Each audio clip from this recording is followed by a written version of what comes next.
I'm Dennis Gonzalez with theScore eSports at day 2 of the Summit 4, and joining me is KuroKy from Team Liquid. KuroKy, take me through the draft of Game 1 against EHOME. You first picked IO, and what was the reasoning for that? Well, IO is a hero we are very comfortable with, and so it's a very natural first pick for us. Mm-hmm. And then we pretty much go from there when we get this hero.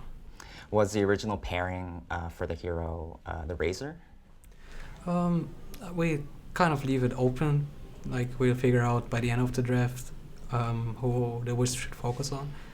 Like Tiny is, for example, a very natural hero that pairs with Wisp, but Razor is one of the heroes that we also feel comfortable with.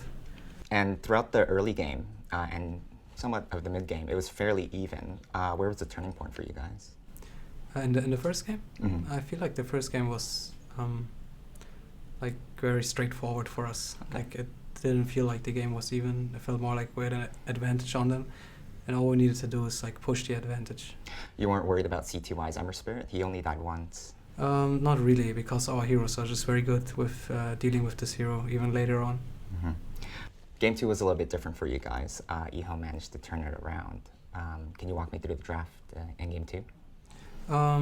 Well, the draft was kind of okay for us in the second game, even though we have decided that we should focus a little bit different strategy-wise, because our lineup was extremely teamfight heavy, but we couldn't really like get map control at some point. On top of that, we felt like we misplayed a lot of situations, because our lineup, it's like here we take a really good fight, because our team fight is something they wouldn't be able to deal with unless they overpower us with items, which pretty much happened. So yeah, we misplayed a little bit there, should have drafted a little bit different, but yeah, that's pretty much it. Did the anti-mage kind of surprise you? I think C2Y doesn't really play the hero too much. It was on the back of my mind, but I don't feel like the anti-mage was a problem. Did you happen to see the build that he went for? Yeah, we did. So it was surprising.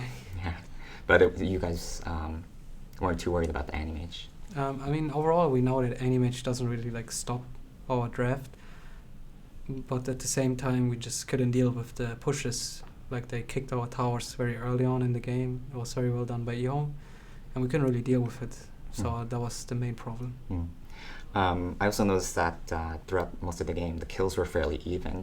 Did that give you a false sense of security?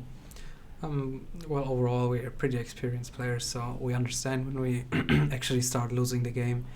And the kill score is not something you look at as a baseline how the game is going. It's more like who's having a map control, like who's farming more. You get an idea of it, how quick your opponent is farming.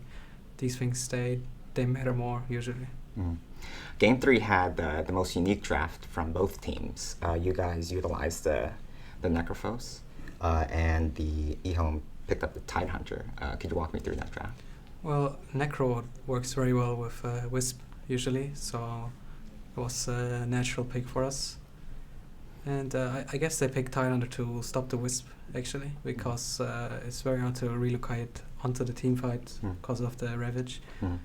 But I don't really feel threatened when I see Tidehunter, so I didn't really care. And the same thing with the Dazzle.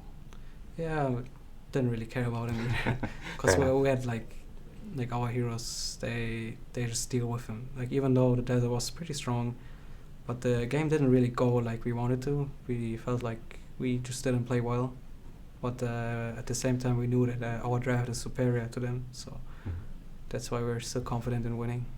Through the early game, you guys were actually down 5-0. How did you guys turn that around? Well, early game kills, they don't really matter so much in Dota. Dota is more than just kills. It's, like I said, about some map control and farming speed, and like how good your cores fare against your opponent cores, and what the supports will eventually do in the game. Obviously, it wasn't the start we wanted, but we just felt very confident with our draft overall. We just like needed to do what we needed to do, as in play our strategy to eventually come back into the game. What was the moment that you realized that you guys won? It was pretty much only by the end. The game was very open. It could have went both ways. So there was some luck on our side, took some good fights, and then we just won at the end. Going forward, you guys are going to be facing the winners of Evil Geniuses and Digital Chaos. How do you feel about that? Well, I look forward playing them, I guess. It's like whatever opponent. Do you have a preference? Not really. I think EG's probably the better team, but at the same time, DC has a new player now, so I don't really know what they're up to and how good they are. It's hard to say. Well, good luck in the future. Thank you very much. Thank you.